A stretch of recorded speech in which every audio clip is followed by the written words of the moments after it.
اور جب توحید کا تذکرہ ہو تو چڑھنا نہیں چاہیے، خوش باچیں کھل جانی چاہیے،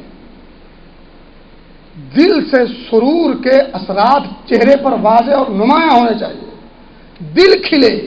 جب دل کھلتا ہے تو چہرے پر اس کے اثرات آتے ہیں، دل جب پژمردہ ہوتا ہے تو چہرے پر اس کے برے اثرات آتے ہیں۔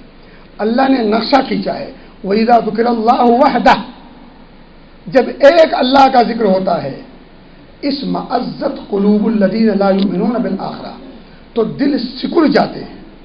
کن کے دل سکڑتے ہیں؟ کن کو بے چینی اور اس طرح موڑ پیدا ہوتا ہے پیٹ میں؟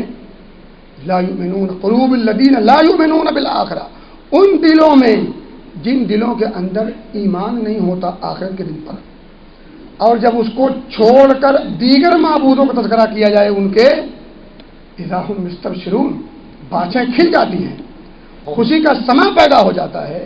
یہ ان لوگوں کی نشانی ہے جو مشرک ہوتے ہیں، جو اللہ کی توحید کے باغی ہوتے ہیں، جو توحید سے نفرت کرنے والے ہوتے ہیں۔